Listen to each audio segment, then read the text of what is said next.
Hello, I'm Matt Galloway, and this is the Current Podcast.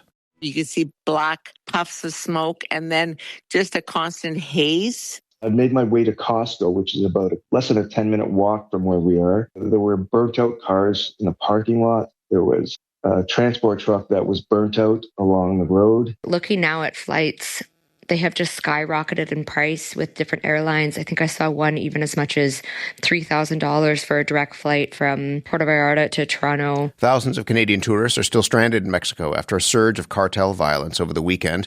Criminal groups have been blocking roads, torching vehicles, and exchanging gunfire with Mexican security forces. It all began Sunday after the leader of the powerful Jalisco New Generation Cartel was killed. The violence spread beyond Jalisco State to other parts of the country, including popular resort towns like Cancun, Acapulco, and Mazatlan.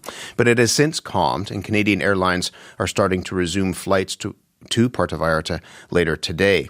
Global Affairs Canada says that more than 26,000 Canadians are registered in Mexico. Robert Verge is one of them. He's a Canadian living in Puerto Vallarta. Robert, good morning. Hi, good morning. Nice talking to you. Good to talk to you. I know it's early, but what's the situation like where you are right now?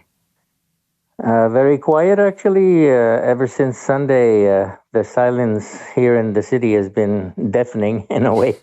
The situation is gradually going back to normal.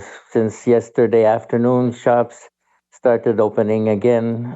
People are needing to buy food, water, basic supplies, and there are very long lineups at the grocery stores that are open. There are cars going by. The taxis are back doing their work with the airport. The airport road was reopened in the afternoon. The airport kept saying they were open for business, but the airlines were all shut down. So that was a bit of a pinch for the tourists needing to go back home. I think this is going to get back on track in the coming days. And to put things in perspective, if you like, this city is 300,000 residents, locals, and 10 million tourists a year. And they got really scared by this. But the city here is accustomed to a hurricane every second year. All in all, if I want to be a bit cynical, this was no worse than a snowstorm in New York City. We got up Sunday morning. Sunday is the only quiet morning in the week. No traffic, no nothing. But then those plumes of black smoke rising up in the air. And at 9 o'clock, it became pretty clear that it was a generalized situation, and they told us to stay within our houses and residences. And at the same time, we learned about the death of the big shot of the Jalisco cartel. What did you hear from your place? I mean, you saw the smoke, but could you hear gunfire and what have you? No, nothing at all. Okay. It has to be very clear that this was an epidemic reaction from those street level city bums that traffic around the city for the cartels, maybe, but they're part of the. People don't realize, when you live here. I live with a Mexican family, and they point them out to me. They go on motorcycles without license plates and without helmets, and the police never talks to them because they know they're above the law. And it's a strange situation that the local people are not tolerating, but they have to live with this. And Sunday morning, the damage that was done was only intended to disrupt the activities, and the police didn't even show up. One of the big complaints of the local people is that like these 200 cars and buses and vehicles were set on fire by little motorcycle gangs, and not once in the day the police showed up. Now, the usual situation here is that the police are parading. There are 8 different corps of police that go on their high-grade pickup trucks with heavy machine guns and heavy armament, and they were nowhere to be seen. Neither the firemen were not there at all during several hours of the day. The police always shows up when the damage is done. And one thing that's hard for us to comprehend, but the pressure that's been put on the cartel since the arrival of this new president, it comes from high up, and she has made the army responsible for ending this war with them, because it's usually all talk, no action, and the cartel are very brutal. If the police gets close to them, they shoot them down. They're very, very cruel. We're gonna talk more about that pressure in just a moment, but just before I let you go, I mean, will this change? Does it change how you see life in Mexico? No, I'm an optimistic person, and I believe that this it's the start of something different. People were shocked that these street bums would set fire to hundreds of small corner stores, which are the lifeline of the activity here. The OXXO and Kiosco stores that were burned down are the lifeline of everyone. That's where you go and charge your phone up with data. That's where you go to get money transfers. Regular people, they don't have bank accounts here. The bums even set fire to the 2 branches of the Social Security Bank. That's where the old people get their pensions, and there's nothing to understand. The other thing, they burned down pharmacies as well, drugstores, and they burned down motorcycle shops. And that's how they go about life. They ride motorcycles, and it's very hard to understand, except that they wanted to create havoc. They succeed in that. Now the only thing that they've had to flee the city, of course. But what's left now in some villages around, they've dug trenches on the road to prevent passage. The problem is going to be what we fear, what we're worried about is the food and fuel provisioning. The fuel comes from Manzanillo, 7 hours from here on a 2-lane windy road. Right. And they've cut that road. They made trenches into it in some places. The fruit and vegetable come down from the mountain on one single road that they've also destroyed. That's going to take some time to repair. That's mostly that's not going to affect the tourists, except that I'm sure the hotels are not getting their provisioning. I mean, everything has been brought to a halt, and here, people live day by day. They have nothing in their fridges, so they line up at the store and hope for food to be there. But and they usually eat out in the street. They barely cook at home. They go out. There are food stands everywhere, so people eat out for $5, and that's it. We're going to talk. We're going to talk more just now about what's going to come up next. In the meantime, I mean, I'm glad you're okay, and I'm glad things seem to be getting back to normal. Robert, thanks for speaking with us. Yes, thank you. It's good to talk to you. Robert Verge is a Canadian who's been living, as you heard, in Puerto Vallarta for the last 5 years, and was talking about what life is like in that town, a very popular resort town right now. The Foreign Affairs Minister for Canada said on Monday that she'd been in touch with her Mexican counterpart. The situation is expected to, in his words, normalize in the coming days. Anita Anand encouraged all Canadians in Mexico to register with Global Affairs Canada. And as I mentioned, about 26,000 Canadians have done that already. She also said Canadians should follow all local guidelines, including sheltering in place orders, and to monitor airline communications about the status of their flights. David Mora is a senior analyst for the International Crisis Group. He's in Guadalajara. David, good morning to you. Good morning, Matt. We saw some scenes from the airport in Guadalajara, people fleeing through the concourse building, hiding in parts of the corners there. There was smoke off in the distance. What has life been like over the last couple of days in that community of Guadalajara? Right. Well, I mean, just to put things into context, Guadalajara is a major metropolitan zone. Yeah. It's actually Mexico's second largest city with over 5 million people. Certainly on Sunday, the city came to a complete standstill. It, as your previous guest said, it reminded me of, the scenes of the pandemic. People were on lockdown. No one was to be seen on the streets. Most businesses shut down and, doing simple things in Mexico, such as buying a taco was quite an odyssey. Because I'm not from here. I'm here on work. I needed to, go out to find basic supplies. Ended up lining up for 5 hours to buy one simple taco.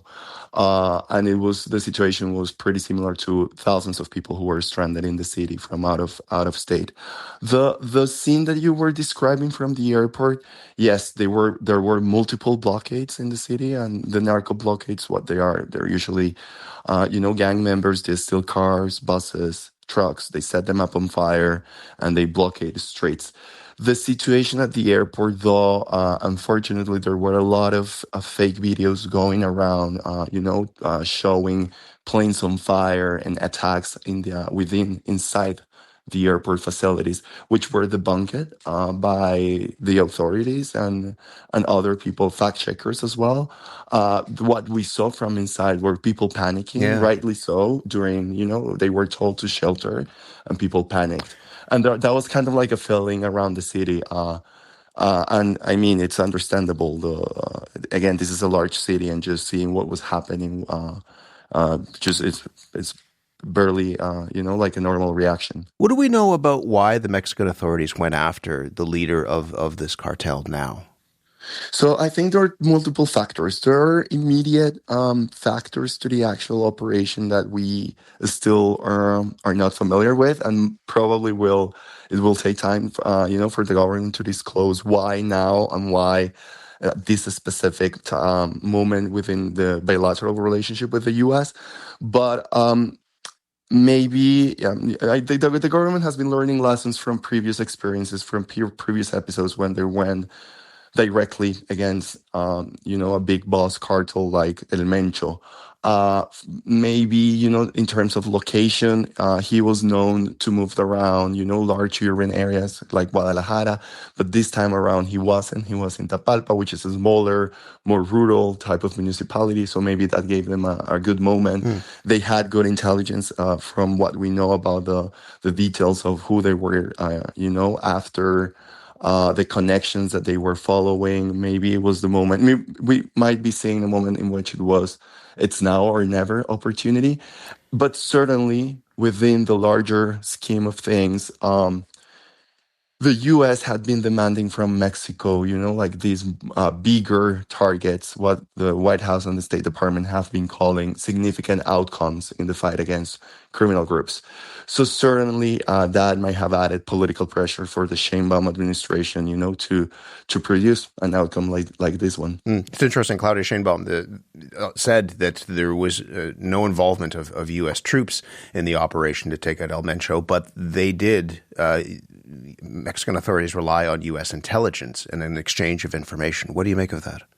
Right. So I think this is I think this is a huge political win for President Sheinbaum, because she's underpinning the strategy that she's been bringing to the table in her conversations with Donald Trump. What she's betting on is Mexico and the U.S. can cooperate. We can have our security agencies. We can have both governments sharing intelligence, information, pushing, more the policy ideas, the bureaucratic things in terms of what comes, the drugs that go up north through the border and the weapons that come south into Mexico. But then we don't need U.S. troops in Mexico. Like, if the time comes, Mexican troops are going to be able to do it. Mexican troops are going to raise up to the occasion. And that is basically what we saw. Sharing information, sharing intelligence, planning an operation together, but there's no need to have U.S. troops on Mexican soil. Mexican troops can do it. Do you worry that this will lead to more violence? When we saw El Chapo, the cartel leader, captured, a decade ago, there was an explosion of violence within that cartel that he led, and that violence continues today. That's certainly the case, Matt. Unfortunately, chopping off the head of a snake doesn't kill the snake in the criminal world, in the organized crime world here in Mexico. It only creates opportunity and incentives for forces within the organization to try to take over control, especially in this case in which there's no clear succession line. There's not a clear heir to Nemesio, to El Mencho. So there's going to be there are incentives for multiple forces within the organization to battle over control. But not only that, this situation may also be read by smaller local crime groups in Mexico that had ongoing turf battles against Jalisco. So they might read this situation as the cartel Jalisco, their enemy, the hegemonic cartel, is weak now. So it's moment for them, to attack and gain the upper hand. So it's not only the tensions and the violence that is going to come from within the cartel as it reaccommodates and finds a new leader and structure, but also how the other enemies, local cartels, are going to react to this. And unfortunately, the moment of this stabilization is going to bring a wave of violence. We just have a couple of minutes left. Can you talk a little bit more about what's at stake here for Mexico? You have pressure from the United States. You have Claudia Sheinbaum, who is under pressure internally to deal with violence. You have the World Cup that's coming as well. And it's coming to Guadalajara, as you mentioned, a major city that's going to be hosting matches at the World Cup. And so what's at stake for Mexico in terms of dealing with this sort of violence?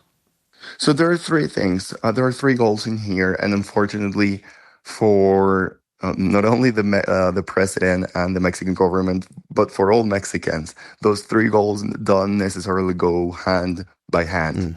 The first one is keeping a functional relationship with the U.S., in which Mexico needs to provide these extraordinary efforts to keep President Trump at bay and his most interventionist impulses in terms of, acting unilaterally with the U.S. military in Mexico. Sending troops across the border. Exactly.